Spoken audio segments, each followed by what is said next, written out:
Assalamualaikum warahmatullahi wabarakatuh. Halo sobat setia Fakta Kehidupan.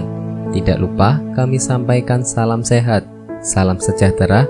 Semoga tercurah segala bentuk kebaikan dan juga kita semua dalam lindungannya. Seperti biasa, kita akan berbagi kisah dari yang unik, menarik sampai bikin nangis. Mari kita simak kisahnya.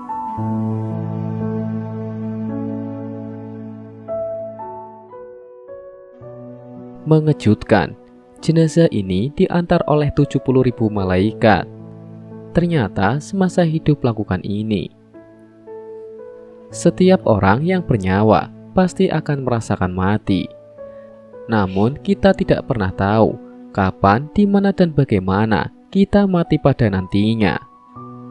Oleh karena itu, kita harus mempersiapkan sebaik mungkin bekal yang akan kita bawa untuk menuju kehidupan di akhirat kelak.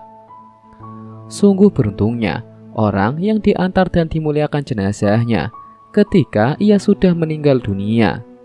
Bahkan manusia yang paling mulia pun ikut mengurusi segala hal dalam pengurusan jenazah itu. Dikisahkan jenazah yang diantar oleh 70.000 malaikat menjelaskan kepada kita bahwa orang yang taat dan baik maka akan mendapatkan kebaikan pula dari Allah Subhanahu wa Ta'ala. Kisah ini bermula ketika ada salah seorang yang meninggal pada zaman Rasulullah. Orang itu bernama Sa'ad. Ketika Sa'ad meninggal, Rasulullah selalu sibuk mengurus jenazahnya. Dengan tidak menggunakan alas kaki dan sorban, beliau kesana kemari mengurus jenazah itu dengan baik dan sibuk. Bahkan Rasul rela turun ke liang lahat itu untuk mengatur tempat agar baik untuk digunakan jenazah. Padahal Rasulullah jarang melakukan hal ini pada jenazah lainnya. Melihat perilaku Rasul, para sahabat pun terheran-heran. Mengapa Rasulullah mengurusi jenazah itu dengan tidak biasa? Kemudian ada seorang sahabat yang bertanya mengapa Rasulullah begitu semangat mengurusi jenazah Sa'ad. Rasulullah pun menjawab bahwa sesungguhnya beliau melihat malaikat Jibril dan lainnya juga melakukan apa yang beliau lakukan. Bahkan terdapat 70.000 malaikat yang ada di pemakaman itu. Tiba-tiba datanglah ibu Sa'ad yang melihat Rasul berada di liang lahat untuk mengurusi jenazah anaknya. Kemudian ia menjerit bahagia dan mengatakan bahwa sungguh beruntung anaknya. Pasti anaknya akan masuk surga. Kemudian Rasulullah pun mengingatkan kepada sang ibu agar tidak mendahului kehendak Allah. Meskipun dalam pemakamannya diikuti 70.000 malaikat dan Rasulullah juga ikut dalam pengurusan jenazahnya, tetapi ia masih mendapatkan kesempitan di alam kubur. Hal ini terjadi karena ketika masih hidup, Sa'ad memiliki peraga yang buruk dalam keluarganya. Berdasarkan hal ini, kita tahu bahwa tidak ada yang bisa menjamin seseorang akan masuk ke dalam surga apapun itu, termasuk jenazah yang diantar Jibril, kecuali Nabi Muhammad. Selain itu, seseorang yang memiliki amalan sebanyak apapun, jika ia tidak baik terhadap keluarganya, maka hal itu sia-sia. Sebuah dalil menjelaskan bahwa sebaik-baik orang adalah orang yang baik pada keluarganya. Keluarga adalah orang pertama yang memiliki waktu lebih dalam hidup kita. Antar anggota keluarga saling membantu dan mengingatkan dalam kebaikan. Oleh karena itu, kita dianjurkan untuk berbuat baik pada keluarga.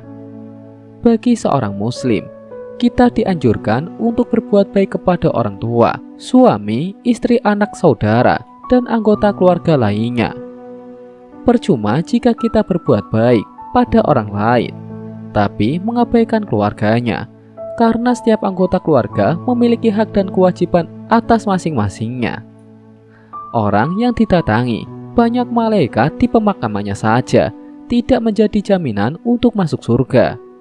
Bahkan masih juga mendapatkan siksa karena perbuatan buruknya pada keluarga.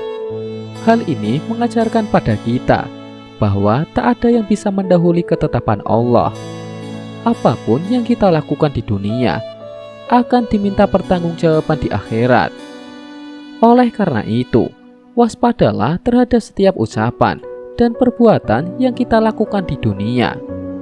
Ada juga kisah seorang wanita yang terbebas dari siksa kubur karena sholawat Nabi.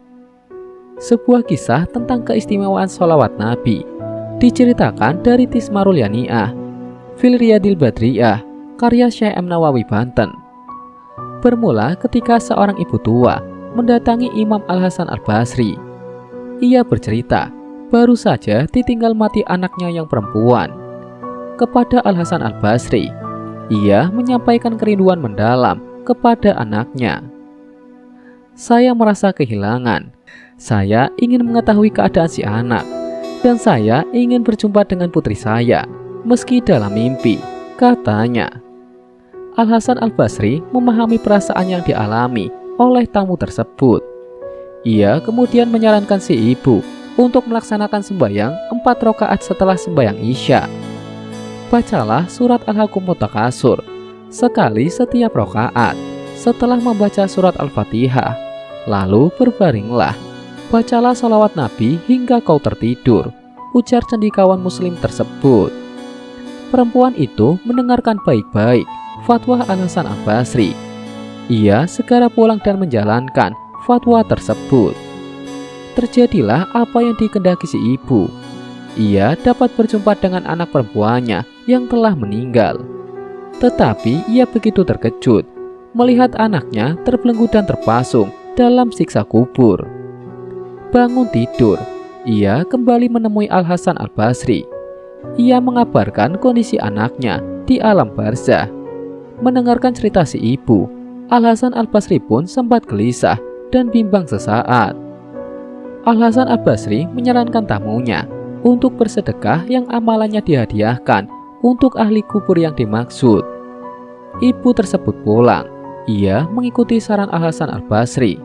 Benar saja, kondisi anaknya berubah di alam kubur. Tapi kali ini, Al-Hasan Al-Basri yang justru bermimpi bertemu anak perempuan tersebut. Pada malam itu, Al-Hasan Al-Basri seperti berada di taman surga yang terdapat sofa bagus di dalamnya.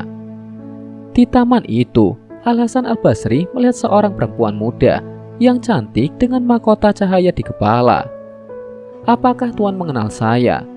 Perempuan muda itu menyapa Al-Hasan Al-Basri.